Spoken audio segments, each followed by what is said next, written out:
Spaces are often gendered and the gaming world is no exception. Let's talk about it. So it's not uncommon for a male bias to be present in the video games themselves. Gaming website Diamond Lobby recently released this study, which shows that nearly 80% of the main characters in games are male.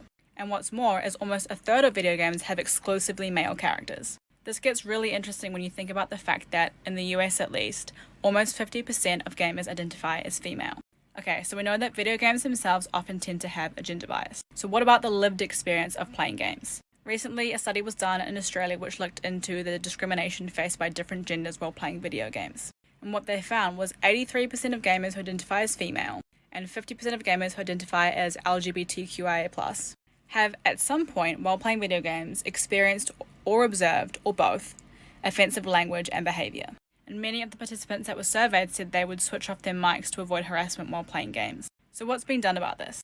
So Hero, which is a creative agency, collaborated with Maybelline to create this campaign, Through Their Eyes. The goal of this campaign was to showcase the toxic harassment that women, non-binary people and other queer communities were experiencing in the Australian gaming universe. So they took two prominent Australian gamers, Joel Bergs and Drew Dog, and they had them play an online first-person shooter game using a fake female profile and voice modification software so that when they spoke, it was using female-altered voices. The idea of this was to give them an insight into the lived experience of this kind of harassment. And here are some clips from the campaign so you can see what happened. Shut up. Is that a female? I want to your baby.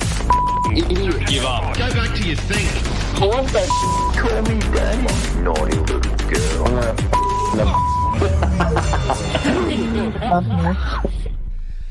Oh, man. It's rough, isn't it?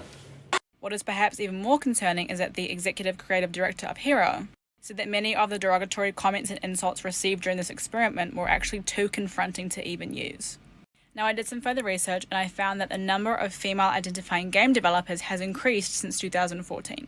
So as you can see here, in 2014, only 22% of game developers identified as female. But in 2022, that figure jumped to 30%. This indicates that the industry is shifting, and more female game developers are entering a space that was previously quite male-dominated. However, the results of the Through Their Eyes campaign indicates that even though the industry is shifting, maybe some players of these games still aren't as welcoming to these changes just yet. Now, I would highly recommend checking out the full video. It is definitely well worth the watch, and it's only a couple of minutes long. The goal of this campaign is to encourage gamers to think differently about their own actions, and to help create a more safe and inclusive space for all those who want to play games. Now, we'd really like to hear your thoughts, particularly if you are someone who plays video games yourself, and you've experienced or witnessed comments like this while you've played. And as always, make sure to like and follow if you want to see more videos like this one.